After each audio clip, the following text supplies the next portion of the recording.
माननीय सदस्य श्री निशिकांत दुबे जी। धन्यवाद सभापति महोदय। मैं माननीय लोकसभा अध्यक्ष ओम बिरला जी के खिलाफ आए हुए इस मोशन के विरोध में बोलने के लिए खड़ा हूं। अध्यक्ष महोदय, जब पार्टी ने तय किया कि मुझे बोलना है तो मुझे लगा कि मैं कहां से शुरू करूं। कायदे से ये पांचवा, सभी लोग कह रहे हैं कि चारवां अविश्वास प्रस्ताव है अध्यक्ष के खिलाफ, लेकिन कायदे से ये पांचवा अविश्वास प्रस्ताव है ये हाउस के लिए, जानकारी के लिए, क्योंकि इस देश के पहले प्रधानमंत्री 1947 में हो गए, पार्लियामेंट भी हो गई, सरकार भी हो गया, स्पीकर भी हो गया। 1951 में इस हाउस की जानकारी के लिए और देश की जानकारी के लिए 1951 में पहली बार अविश्वास प्रस्ताव मावलंकर साहब के खिलाफ इस हाउस में आया था। 1954 में दूसरी बार उसी मावलंकर साहब के खिलाफ आया था। 1966 में सरदार हुकुम सिंह जी के खिलाफ आया था और 87 में बलराम जाखड़ साहब के खिलाफ आया था।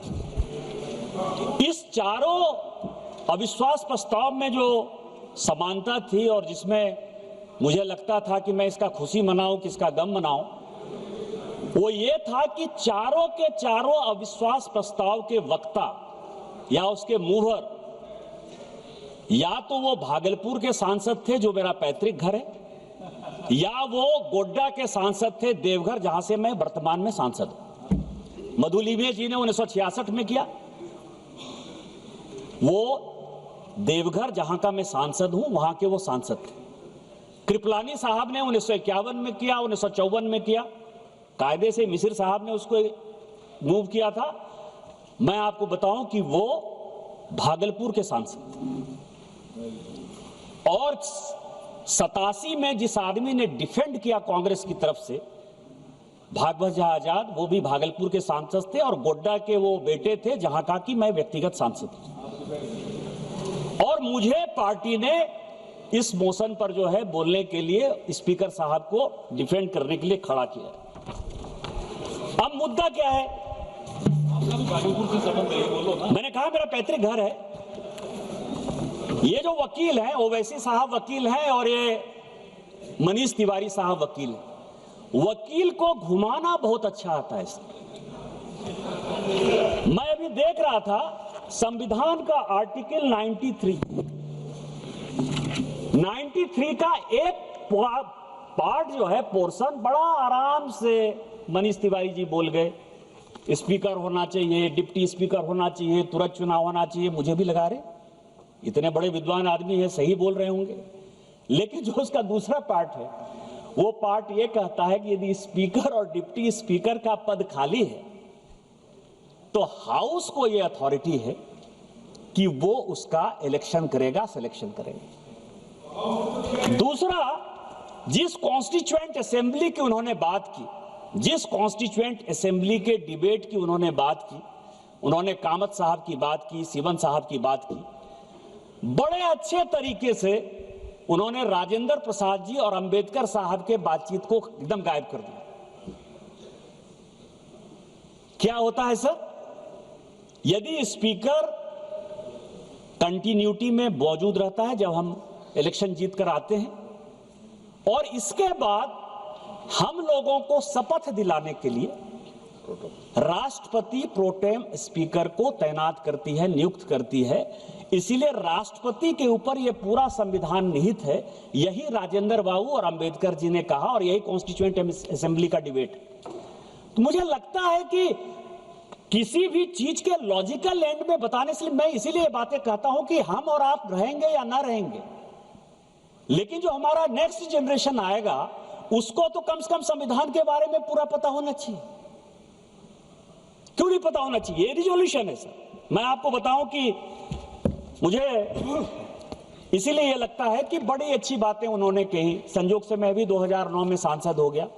यहाँ दुष्यंत सिंह जी से लेकर गणेश सिंह जी तक हैं, जो 2004 में भी सोमनाथ चटर्जी को देखते रहे। भारतीय जनता पार्टी ने कभी भी इस तरह की घटियागिरी नहीं की। ममता बनर्जी, जिसका जिक्र ललन सिंह जी ने किया, मैं याद दिलाना चाहता हूं, जब वो रोने लगी, जब उनको सीपीएम के सारे सांसद यहां गुंडागिरी करते रहे, एक अकेली महिला जो है अपने इज्जत बचाने के लिए परेशान थी और स्पीकर सोमनाथ चटर्जी कुछ नहीं कर रहे थे। लाल कृष्ण आडवाणी जी के नेतृत्व में पूरे के पूरे विपक्ष ने, किरण रिजिजू जी थे उस वक्त सांसद बन गए थे, पहली बार सांसद थे, हम लोग ममता जी को लेके बाहर चले गए। हमने स्पीकर के ऊपर कागज नहीं फेंका सर, हमने किसी प्रकार की कोई दुर्घटना नहीं की। उसी तरह से इसी हाउस में समाजवादी पार्टी के यशवीर सिंह को बिलास बुत्तवार और सोनिया गांधी जी ने जब पीटना स्टार्ट किया तो यही भारतीय जनता पार्टी बचाने के लिए आई। मैं सांसद था, चुप रहिए, बैठिए, और हमने जो है पार्लियामेंट में कोई रकस नहीं किया सर, हम चले गए बाहर। इसी पार्लियामेंट में 2014 में कांग्रेस के सांसद ने चिली स्प्रे किया सर, मिर्च का स्प्रे हुआ। इसी में दोनों सांसद अभी नहीं हैं, राजगोपाल और मधु गौड़ याक्षी, दोनों ने एक दूसरे को जो है लत्तम और गुस्सा मारा सर। इसके बावजूद भी हमने स्पीकर के खिलाफ कोई कंप्लेन नहीं किया, स्पीकर के खिलाफ नहीं गए सर। थम्बी दुरई को पूरी की पूरी डीएमके मारने के लिए दौड़ गई, हमने स्पीकर के खिलाफ कंप्लेन नहीं किया सर। लालू प्रसाद, साधु यादव, साहबुद्दीन, सारे सांसद थे, सभी जेडीयू और बीजेपी वाले को 2005 में 2007 में पूरा परेशान करते थे, हमने कुछ नहीं कहा सर, हमने कुछ नहीं कहा। हमारे सांसदों को अभी महुआ मैत्रा बोलकर गई सर, इसी क्वेश्चन पूछने के कारण, इसी पैसे लेकर क्वेश्चन पूछने के कारण इसी लोकसभा के 11 सांसद बाहर निकाल दिए गए। हमने मदद किया कि नहीं किया सर? हमने तो स्पीकर के खिलाफ कोई क्वेश्चन नहीं किया कि आपको अथॉरिटी है कि नहीं है। अभी भी वो परेशान है। क्या दर्शन हीरानंदानी से पैसे लेके, बॉबी ब्राउन का जो है पूरा लैपटॉप और ये सब लेके आप बात करिएगा, आप पार्टी से बाहर नहीं निकलिएगा, आप संसद से बाहर नहीं निकलिएगा, आप आ गए तो इसका क्या मतलब है? दूसरा सवाल यह है सर, सुनिए, ये कि लोगों को मेंशन जो हुआ वो रिकॉर्ड में नहीं जाएगा, नाम बाकी बोलो। दूसरा सवाल यह है सर, जो व्यक्तिगत है उसको निकाल दीजिए सर। अरविंद सावंत बोलते हैं बड़ा पीड़ा हुआ, स्वाभाविक है पीड़ा हो गया, इसीलिए पीड़ा हुआ कि राहुल गांधी जी और प्रियंका गांधी जी नेहरू परिवार के यहां सदस्य यहां बैठते हैं, आपको बड़ा पीड़ा हुआ। मौत का सौदागर प्रधानमंत्री हत्यारा है, चौकीदार चोर है, प्रधानमंत्री चोर है, डकैत है, देश को बेच दिया, लीडर ऑफ द अपोजिशन इतनी बातें बोलता रहा, आपको शर्म नहीं आती है? यदि नरेंद्र मोदी को कोई बच्चा नहीं है तो क्या उनको डिफेंड करने वाला कोई नहीं है? वो भारतीय जनता पार्टी के नेता हैं और इस देश के प्रधानमंत्री हैं।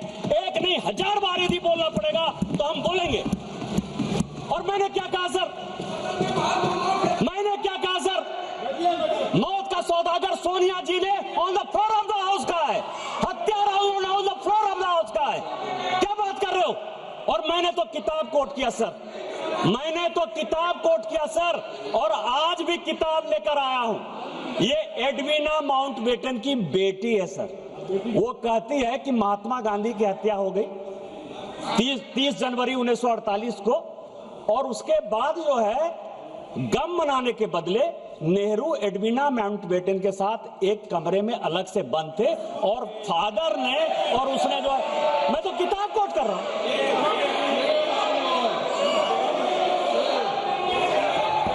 मैं उनकी बेटी का किताब है सर।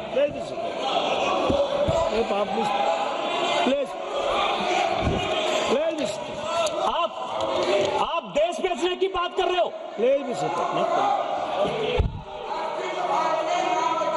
ये मैं तो बात कर रहा हूं सर। स्पीकर सर 17 आदमी को मैं अब इतिहास की कहते हैं आपने कोई जो है उसका गारंटी नहीं लिया है। नेहरू जी देश के पहले प्रधानमंत्री थे, राहुल गांधी और प्रियंका गांधी के रिश्तेदार होंगे, लेकिन देश के पहले प्रधानमंत्री को कोट करने का अधिकार, उनके गलतियों को बताने का अधिकार मेरा है। वो देश के पहले प्रधानमंत्री थे। आपकी कोई यूएसपी नहीं है। 47 से लेके 52 तक वो कांग्रेस के प्रधानमंत्री नहीं थे, वो इस देश के प्रधानमंत्री थे। और हमारे पहले राष्ट्रीय अध्यक्ष श्यामा प्रसाद मुखर्जी भी उनके मंत्रिमंडल के सदस्य थे सर। अंबेडकर साहब जिनको कि कांग्रेस ने हराने का काम किया, वो भी लॉ मिनिस्टर थे सर। तो मैं ये कह रहा हूं कि यदि अमेरिका से पैसा लेकर अपने नॉन अलाइंड मूवमेंट बनाया, बांडुंग सम्मेलन 1959 से लेकर 1960 तक किया, यदि CIA के इस कागज में लिखा हुआ है तो मैं नहीं बताऊंगा कि आप अमेरिका के दलाल थे। यदि अनटोल्ड स्टोरी जो जनरल कॉल ने की, जहां से जिस राज्य से आप आते हैं स्पीकर सर, कि 1962 में ऑल इंडिया रेडियो से नेहरू जी ने कह दिया कि असम चीन के कब्जे में चला गया। अनटोल्ड स्टोरी जो जनरल कॉल जो उनके रिश्तेदार थे, 17 लोगों को बाईपास करके जिनको कि जनरल बनाया था, यदि वो अपनी किताब में लिखते हैं कि अमेरिका के साथ मिलकर मैं लड़ाई लड़ रहा था, मतलब चाइना के साथ भारत नहीं लड़ रहा था, अमेरिका लड़ रहा था, यदि आप अमेरिका के गुलाम थे, मैं ये बात नहीं कहूंगा। अभी खुद वॉशिंगटन पोस्ट में सर 4 पेज का न्यूज छपा कि 1962 में नंदा देवी में न्यूक्लियर डिवाइस लगाया गया। यहाँ त्रिवेंद्र सिंह रावत और यहाँ ये अजय भट्ट बैठे हुए हैं, और जिसके कारण गंगा में जो वो न्यूक्लियर डिवाइस के कारण जो विकिरण हो रहा है, उसके कारण गंगा के क्षेत्र में जो कैंसर फैल रहा है, उसके कारण नेहरू हैं। क्या ये बात मैं नहीं कहूंगा? 1962 में यदि उड़ीसा का चरबटिया एयरपोर्ट आप अमेरिका को बेस यूज करने के लिए दे देते हैं, तो क्या अमेरिका की आप दलाली कर रहे थे? ये बात मैं नहीं कहूंगा। ये सब तो इतिहास है, मैं तो इतिहास की बात कर रहा हूं।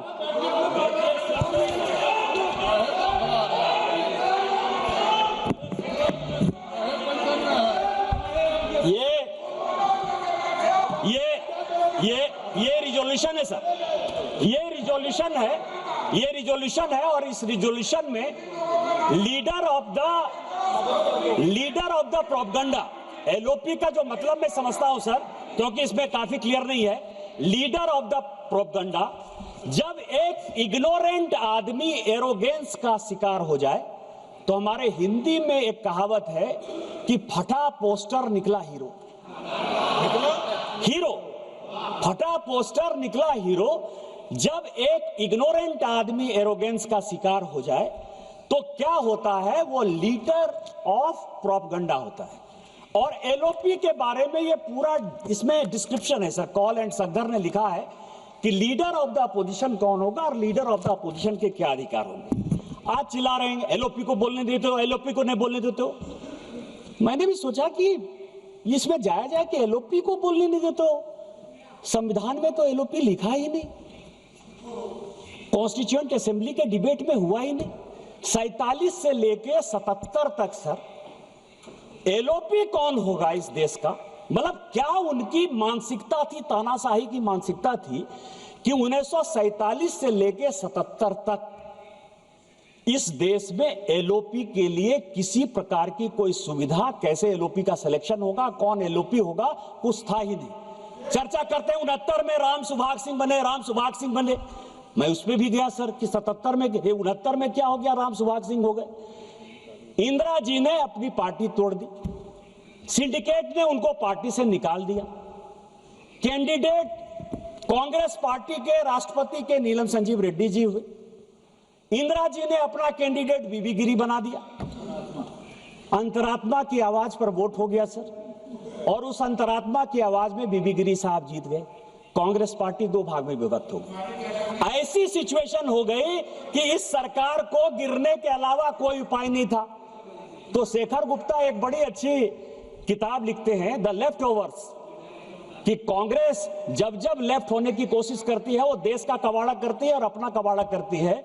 और उसने 1969 में अपनी सरकार बचाने के लिए लेफ्ट पार्टी का सहारा ले लिया। चूंकि कांग्रेस का जो दूसरा फैक्शन था, मतलब बाप बेटा पंच, बरदा का दाम 5 आना जो हमारे यहाँ कहा जाता है, तो राम सुभाष सिंह जो कि 1962 से लेके 1969 तक किसी न किसी, चाहे वो नेहरू जी हो, चाहे शास्त्री जी हो, चाहे वो इंदिरा जी हो, सभी के मंत्रिमंडल के वो सदस्य रहे सर। उनको उन्होंने कहा कि नहीं नहीं आप, अरे सबसे बड़ी पार्टी थे यार, आपको तो चलने ही नहीं देते। लेकिन 77 में जब हमारी सरकार आई, कई एक लोग कहते हैं अरे आप तो 80 में आई, आपको पता ही नहीं है कि 77 में हमारी सरकार थी। जनता पार्टी में इस देश के लिए हमने विलय कर दिया।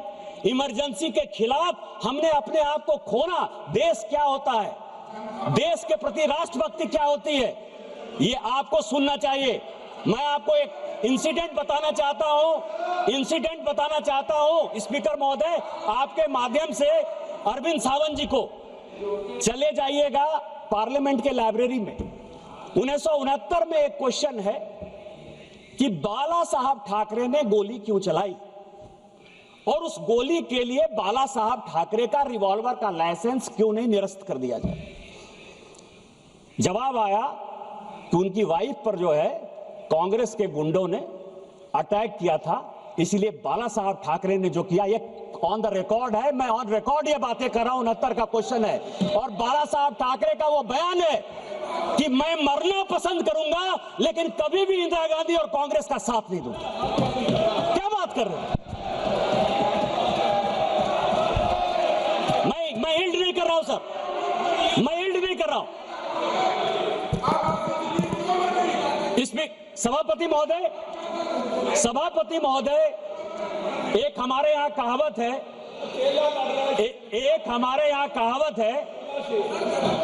कि पूत कपूत तो क्या धन संचय। भाषण के बाद आप बोलेंगे, निशिकांत जी के भाषण के बाद आप बोलेंगे।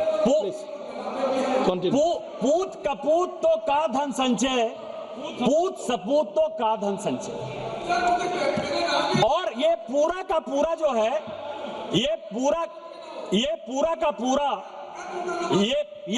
का पूरा जो मामला है कि leader of the party, leader of the partition या लीडर ऑफ प्रोपगंडा इस तरह की हरकतें क्यों करते? 95 चुनाव हार चुके, मीडिया उनको सीरियसली नहीं ले रहा है, देश उनको सीरियसली नहीं ले रहा है।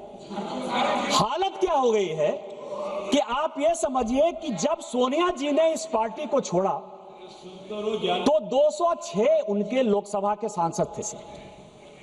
जब राहुल गांधी जी के बाद ये पार्टी गई तो वो 44 पे चली गई। दूसरा जब चुनाव आया तो वो 50 पर चली गई।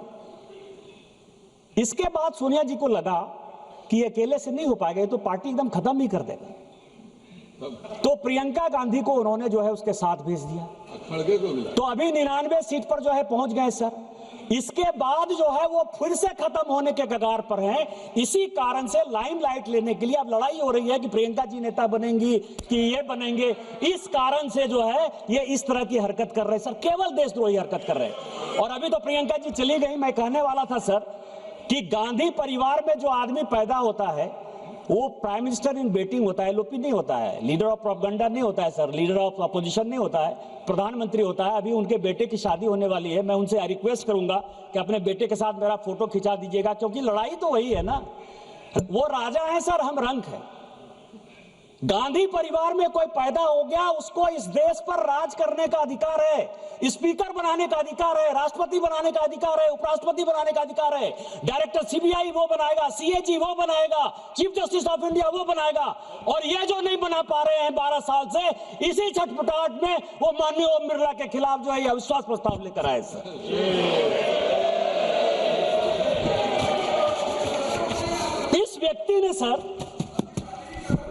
इस व्यक्ति ने लोकतंत्र को बंधक बना लिया सर। एक अपोजिशन का पार्टी है। आज मैंने सबका भाषण सुना। अखिलेश यादव जी का माइक बंद होता है, सुप्रिया सुले जी का माइक बंद होता है, गनी मौजी का माइक बंद होता है, टीआर बालू साहब का माइक बंद होता है। एक आदमी कंप्लेन कर रहा है सर, एक आदमी कंप्लेन कर रहा है। और क्या किस तरह की बातें करो, सबने तो भाषण दे दिया सर। मैं केवल एक भाषण कोट करना चाहता हूं 1954 का। मावलंकर साहब के खिलाफ अविश्वास प्रस्ताव किस लिए है, यह सभी को जानने वाली बात है।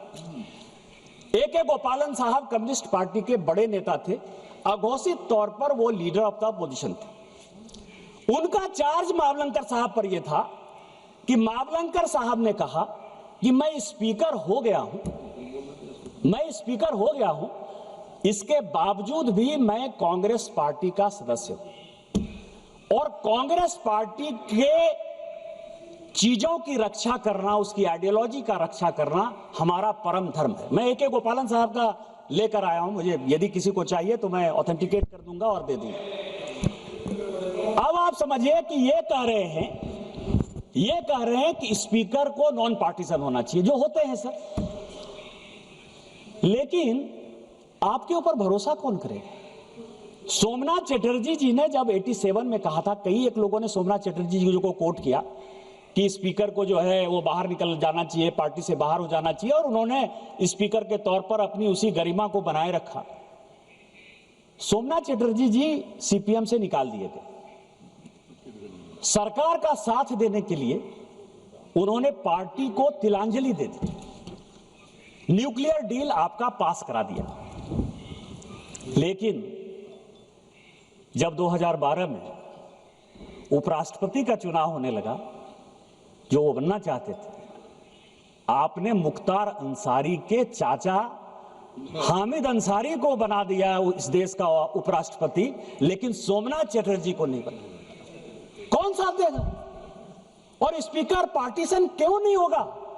आज आप लोग अविश्वास प्रस्ताव लेकर आए हैं, हमारे पार्टी के हैं, वो हमें फक्र है। मैं मोहन बिरला साहब को 1990-91 से विद्यार्थी के जीवन से जानता हूं, विद्यार्थी परिषद के जीवन से जानता हूं, और मैं जानता हूं कि उस व्यक्ति ने आज तक कभी किसी के साथ अन्याय नहीं किया। आज यदि उसको बचाने की बात आएगी, स्पीकर के गरिमा को बचाने की बात आएगी, तो पूरी की पूरी एनडीए उसके साथ है और मरते दम तक उस व्यक्ति के साथ रहेगी।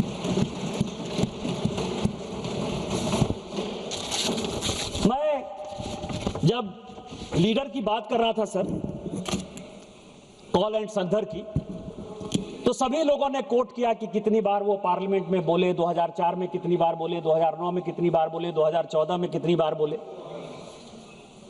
2004 से 9 तक जब वो पहली बार सांसद बने सर, तो केवल एक बार बोले, और वो एक बार केवल उन्होंने कहा कि मैं राहुल गांधी ईश्वर की शपथ लेता हूं कि मैं सत्य निष्ठा से जो है भारत का संसदीय का जो है, इसके अलावा उन्होंने कोई बात नहीं।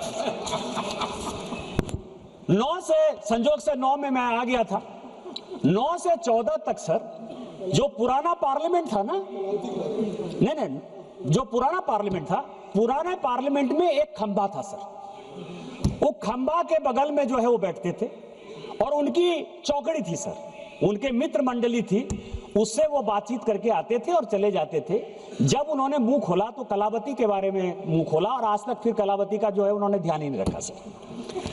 इसके बाद जब हमारी सरकार आई सर, मैं आपको बता रहा हूं कि वो किस तरह से उनका जो टारगेट है सर, उनका टारगेट है कि 3% लोगों को, 140 करोड़ देश है सर, सभी को माननीय प्रधानमंत्री जी के ऊपर आशा है, विश्वास है, इस संसद के प्रति आशा है, विश्वास है। आपको क्या होगा, मनीष तिवारी चले गए, 105 में कोट करना चाहता था। आपको पता है कि 105 का जो संशोधन किया, सांसदों के सारे अधिकार को जो अमेंडमेंट किया, किसने किया? 1976 में, जब पूरी की पूरी पार्लियामेंट को बाहर कर दिया। आप तो अभी कह रहे हो कि बोलने नहीं दिया जा रहा है। पूरी पार्लियामेंट के विपक्ष को और अपने ही चंद्रशेखर जी, हेमवती नंदन बहुगुणा, जगजीवन राम सबको जेल में बंद करके जो संविधान की पूरी हत्या कर दी, उसमें सांसदों के अधिकार को भी खत्म कर दिया, राष्ट्रपति के भी अधिकार को खत्म कर दिया।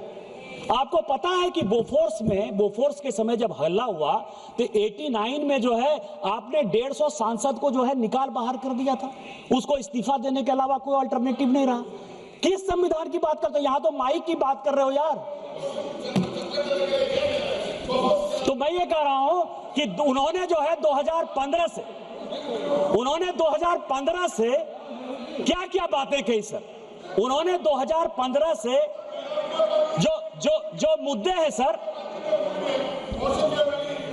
2015 से एलओपी का है। सभापति महोदय, पूरी पार्लियामेंट के जितने स्पीकर हैं वो स्पीकर के ऊपर सबसे बड़ा आरोप मेरे ही कारण लगा रहे हैं सर, मुझे ही गाली देते रहे। कोई ऐसा स्पीकर नहीं है जिसने कि मेरे बारे में नहीं बोला सर। मैंने चुपचाप सबकी बात सुनी है, मेरी बात उनको सुनना चाहिए। वो क्या कह रहे हैं सर? 20 अप्रैल सफाई दे। एक मिनट, जब किसी के ऊपर एलिगेशंस आता है तो उसके ऊपर क्लैरिफिकेशन देना उनका एक धर्म भी होता है, उसका रिस्पॉन्सिबिलिटी है। आपने एलिगेशंस लगाया, उन्होंने उसका जवाब दिया, तो आप प्लीज लिसन 2015 में sir, yes I am allowing him. 2015 मैं डेट वाइज बता रहा हूं सर, उन्होंने क्या क्या बोला, मतलब गोल पोस्ट कैसे राहुल गांधी चेंज करते रहे या उनके पास कोई विषय ही नहीं रहा देश को गुमराह करने के लिए, मैं बता रहा हूं सर। उन्होंने 20 अप्रैल 2015 को कहा कि सूट बूट की सरकार नहीं चलेगी। प्रधानमंत्री जी तो हमेशा पजामा कुर्ता ही पहनते हैं सर, सूट बूट तो वही पहन रहे हैं, जीन्स का पैंट, टी शर्ट, ये इंपोर्टेड सारा कुछ, वो ऑन का शूज पहन के कौन आता है सर? सूट बूट की सरकार उनकी है कि सूट बूट की सरकार हमारी है सर? दूसरा सर, वो उन्होंने कहा, इसके बाद उन्होंने 12 मई को, 1 दिसंबर को और 12 अगस्त 3 भाषण दिए सर। और ये तीनों भाषण जो है जी, अगर सभा की अनुमति है तो आधा घंटा के लिए सभा की कार्रवाई हम एक्सटेंड करते हैं। ठीक, यस गो अहेड प्लीज। उन्होंने जो है किसानों के लिए कहा सर, रोज जो है इनके राज में रोज किसान आत्महत्या कर रहे थे सर। इन्होंने जो किसानों की ऋण माफी की सर, उसमें सीएजी की रिपोर्ट में आया कि 65,000 करोड़ रुपया जो है वो किसी न किसी कांग्रेसी नेता के पॉकेट में चला गया। हमने जब माननीय प्रधानमंत्री जी ने तय किया कि हम किसान सम्मान निधि देंगे और इनको जब लग गया कि हमारी पूरी बौखलाहट हो गई, तो पूरा का पूरा भाषण उन्होंने 2015 में जो है केवल और केवल किसानों को दे दिया। इसके बाद उन्होंने कहा सर, इसके बाद इन्होंने जो अच्छी बात कही सर, इन्होंने 2016 का जो इनका भाषण था सर कि वीके सिंह सबसे घटिया आदमी है और कन्हैया कुमार इस देश का सबसे बढ़िया आदमी है। इनके पास कार्यकर्ता तो मिलते नहीं थे सर, तो कम्युनिस्ट पार्टी का एक आदमी जेएनयू का अध्यक्ष हुआ, उसको उन्होंने इसी तरह पार्लियामेंट में बोल के अपने पार्टी में ले लिया। और जनरल वीके सिंह, जिसके ऊपर कि इन्होंने आरोप लगाया सेना को नरवाने, छोटा सा केवल उदाहरण है सर। इनकी जो मानसिकता है सेना में रिजेंटमेंट करवाने का, इनकी जो मानसिकता है डिक्टेटरशिप कराने का, इनकी जो मानसिकता है सेना को डिमोरलाइज करने का, वो जनरल वीके सिंह का था सर। कि जनरल वीके सिंह एक ऐसे जनरल हुए जिनका 1 साल बचा हुआ था, उसके बावजूद भी उनका जो है सर्टिफिकेट इन्होंने फॉर्ज किया और उनके ऊपर आरोप लगाया कि ये जो है कू करना चाहता था, देश के प्रधानमंत्री को हटाना चाहता था। ये 2016 का उनका बयान है सर। 2018 में किसकी बात करें? एचएएल की बात करें, डिफेंस की बात करें। डिफेंस में गांधी फैमिली को बड़ा इंटरेस्ट है सर। आपको पता है सर कि इन सारे डील में संजय भंडारी साहब, जो कि अभी भगोड़ा है, जिसने कि सभी तरह के डील किए सर, और इनके गांधी परिवार के साथ जिनके रिलेशन है, और जो लंदन का मकान है सर, वो भी गांधी परिवार को संजय भंडारी ने ही दिया है। और कोत्रोची और संजय भंडारी के कारण जो है पूरा का पूरा डिफेंस में जो है इनका इंटरेस्ट रहा सर। इसके बाद 2019 से लेके 22, 23, 24 ये पूरे हिंदू धर्म के खिलाफ चलते रहे, क्योंकि ना राजेंद्र बाबू सोमनाथ गए आज तक और ना राहुल गांधी जी आज तक अयोध्या गए। 500 साल के बाद रामलला का मंदिर अयोध्या में बना। इनके जो पार्टनर सब हैं वो लोग भी घूम के आ गए सर। लेकिन ये क्या कर रहे हैं?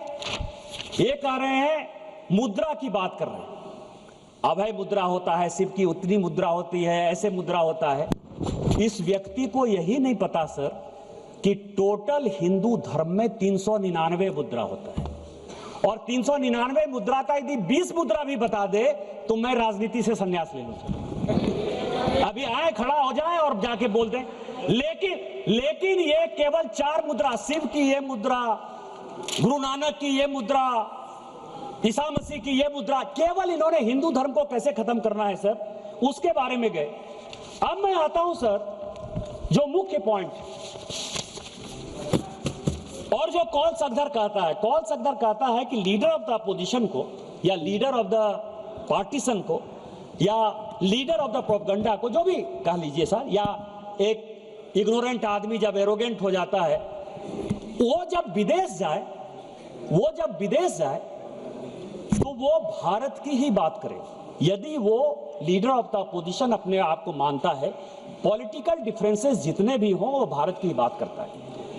2014 से लेकर 2026 तक, सुनने वाली बात है, 2014 से लेकर 2026 तक राहुल गांधी ने 260 विदेश यात्रा की है सर।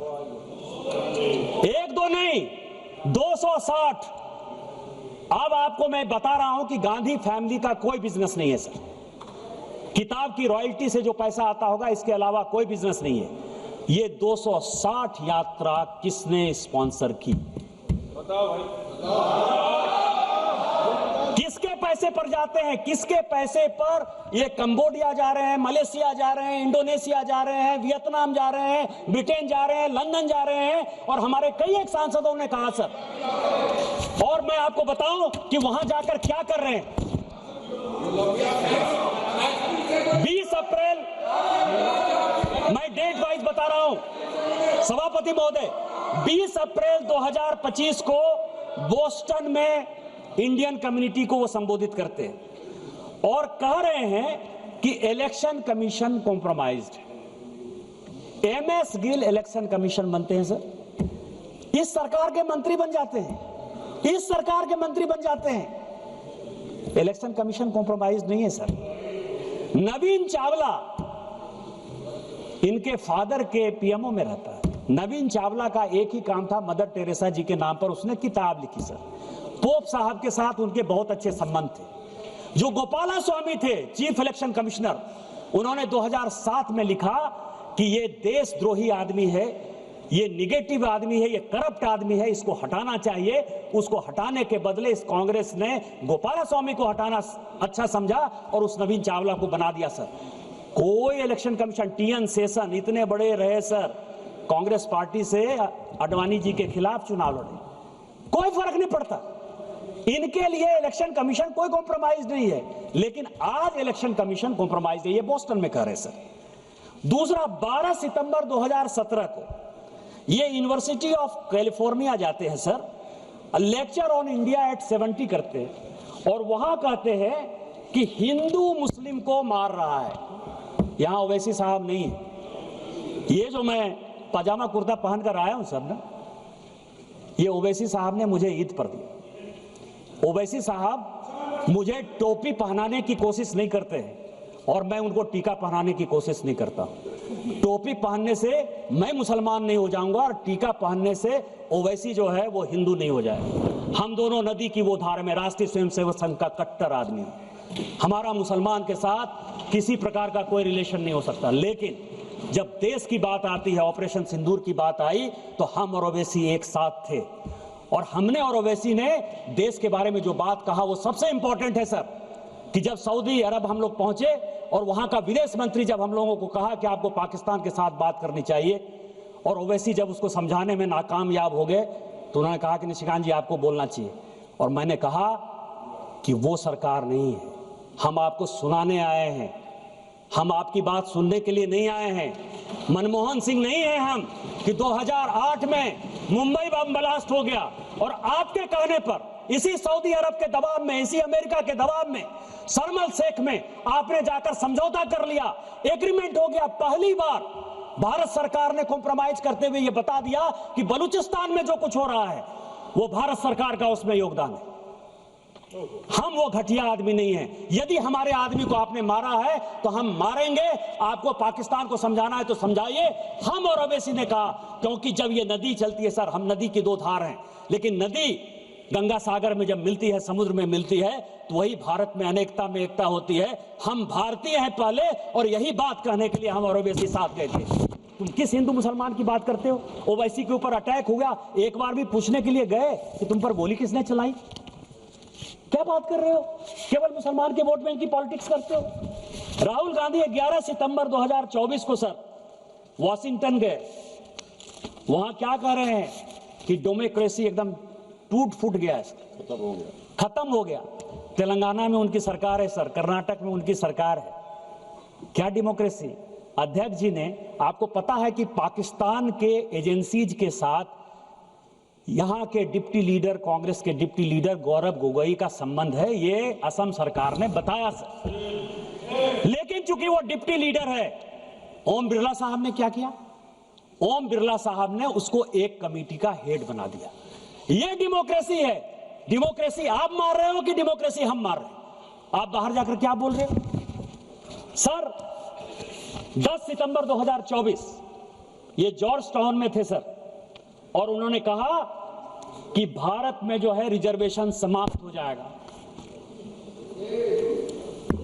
शेड्यूल कास्ट का रिजर्वेशन, शेड्यूल ट्राइब का रिजर्वेशन, ओबीसी का रिजर्वेशन या इकोनॉमिकली बैकवर्ड क्लास का रिजर्वेशन, इस देश में किसी पॉलिटिकल पार्टी के किसी व्यक्ति की हिम्मत है सर? ईडब्ल्यूएस को रिजर्वेशन इस मोदी सरकार ने दिया सर।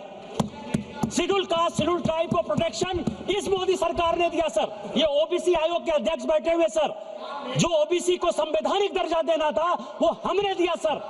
आप रिजर्वेशन की बात कर रहे हो। इसीलिए ये बात कर रहे हैं कि इनके फादर ने सर रिजर्वेशन का विरोध किया।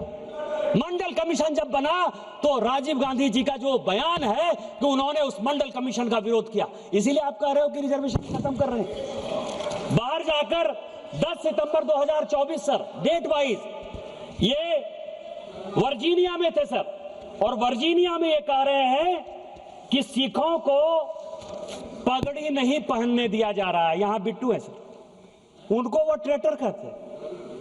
आपको पता है कि सरदार बेअंत सिंह साहब शहीद हो गए। इस पंजाब को बचाने के लिए, अपनी पगड़ी की इज्जत को बचाने के लिए उस आदमी ने जान देना पसंद किया सर। उनके पोते को वो आदमी ट्रेटर कह रहा है, और ये आदमी बाहर जाकर कह रहा है कि पगड़ी सुरक्षित नहीं है, जिससे कि पाकिस्तान जो है खालिस्तानियों को बढ़ावा दे, दुनिया करे, और पंजाब जो है इस देश से अलग हो जाए। सर 10 दिसंबर 2024 जॉर्ज टाउन में ये कह रहे हैं युवाओं को रोजगार नहीं मिल रहा है। आपने कौन सा रोजगार दे दिया? 2004 से लेके 24 तक जो बेरोजगारी का परसेंट था सर, 14% लोग बेरोजगार थे 2004 से 14 तक। आज कितना परसेंट है? आज केवल और केवल 6% है। कहां 14% बेरोजगारी, कहां 6% बेरोजगारी? और जो टारगेट है आर्टिफिशियल इंटेलिजेंस का जो मिशन है, जो मेक इन इंडिया का मिशन है, वो मिशन जो है आगे आने वाले 5 साल में जब विकसित भारत 2047 होगा, यहां का कोई युवा बेरोजगार नहीं होगा। आप बेरोजगारी की बात कर रहे हो, आप युवाओं को भड़काना चाहते हैं। 3 मार्च 2023 कैम्ब्रिज यूनिवर्सिटी में सर ये कह रहे हैं कि कश्मीर में मिलिटेंट है और मिलिटेंट हमको देख रहा है। कभी 1990-91 याद है, सारे कश्मीरी पंडित भगा दिए, सारे कश्मीरी पंडित भाग गए। मोदी जी, हमारे प्रधानमंत्री जी खुद ही लाल किला में झंडा कैसे फहराएंगे, सीआरपीएफ में इस करे। आज लाल चौक पर आज 370-35 से खत्म होने के बाद अपनी यात्रा को लेकर जाते हो और मिलिटेंट आंख में आंख डालकर बात कर रहा है, लेकिन मिलिटेंट गोली नहीं चला रहा है। ये हमारी विजय है कि ये आपकी विजय है? किसको भड़काना चाहते हो सर? 3 मार्च 2023 कैम्ब्रिज यूनिवर्सिटी यूके में ये कहते हैं कि Modi is destroying the architecture of India.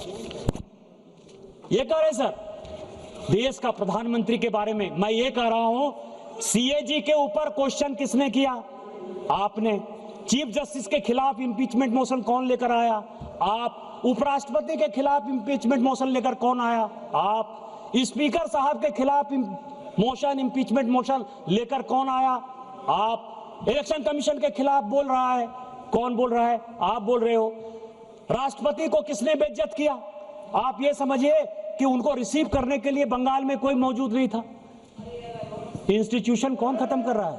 Institution आप खत्म कर रहे हो ना। और कह रहे हो कि मोदी तो रामनाथ कोविंद जैसे शेड्यूल कास्ट के आदमी को राष्ट्रपति बना रहे हैं और द्रौपदी मुर्मू जैसे आदिवासी को, गरीब आदिवासी को बना रहे हैं। कौन आर्किटेक्चर खत्म कर रहा है? 3 मार्च 2023, बस 2-4 मिनट लूंगा सर। ये कह रहे हैं कि कैम्ब्रिज यूनिवर्सिटी में ये कह रहे हैं कि मेरे फोन में पेगासस, सभी प्राइवेसी की बात, बस 2-4 मिनट में मैं खत्म करूंगा। पेगासस की बात करते हैं। कमेटी बनाई सर जोशी साहब के नेतृत्व में, आलोक जोशी साहब के नेतृत्व में सुप्रीम कोर्ट ने एक कमेटी बनाई। 50 बार राहुल गांधी जी को कहा गया कि अपना फोन जो है सबमिट करिए। 50 बार कांग्रेस पार्टी के सारे नेताओं को कहा गया, एक बार भी फोन नहीं दिया सर। और आप कह रहे हो कि पेगासस, आप झूठ का जो है, मैं कह रहा हूं कि प्रोपगंडा का जो मास्टर है उसके सारे उदाहरण दे रहा हूं कि किस तरह की बातें करता। हिम्मत थी तो अपने फोन को आप देते, पता चलता कि कोलंबिया जा रहे हो तो किससे बात कर रहे हो, किससे इल्हान उमर से बात कर रहे हो, कि सोरोस से बात कर रहे हो, कि यूएसएड से बात कर रहे हो, पता चलता। डर से चाइना का एजेंट हो कि नहीं हो, 2008 में जो एग्रीमेंट लिया उसके बारे में पता चलता। सर 23 मई 2022 कैम्ब्रिज यूनिवर्सिटी, 23 मई 2022 ये कह रही हैं कि सीबीआई और ईडी का उपयोग हो रहा है। ईडी को पीएमएलए का अधिकार किसने दिया? आपने दिया। आज तक सीबीआई का कानून नहीं बन पाया है सर। करुणानिधि जी को यहां बैठे हुए हैं डीएमके के लोग, ये कांग्रेस का साथ देते हैं। 1977-78 में सर पहली बार इसी सीबीआई को लगा के इंदिरा गांधी जी ने करुणानिधि जी को जो है करप्शन के केस में बाहर किया। बस 2 मिनट में खत्म करता हूं। इस तरह के सैकड़ों उदाहरण है। मैं केवल स्पीकर साहब, प्लीज स्पीकर साहब 1 minute please, 1 minute only. Speaker साहब, मैं कंक्लूड कर रहा हूं। एक कहावत है सर कि बूढ़ा वंश कबीर का उपजा पूत कमाल। ये कमाल है सर। ये अंतिम राजा है। बहादुर शाह जफर ने जिस तरह से देश को खत्म किया, ये कांग्रेस को खत्म करेगा। मैं केवल एक बात से सहमत हूं सर कि ओम बिरला साहब को स्पीकर साहब, ओम बिरला साहब को 2 चीजों की सजा जरूर मिलनी चाहिए। वो ये सजा है कि यहां जो 543 मेंबर ऑफ पार्लियामेंट हैं, इसको उस व्यक्ति ने आवाज दी सर, उस आदमी को अपना क्षेत्र का मुद्दा उठाने के लिए आवाज दी। और दूसरा, कोरोना काल में कोई सांसद नहीं मरे, सारे सांसदों का हाल चाल लिया, उसको डॉक्टर पहुंचाया, उसकी जान बचाई।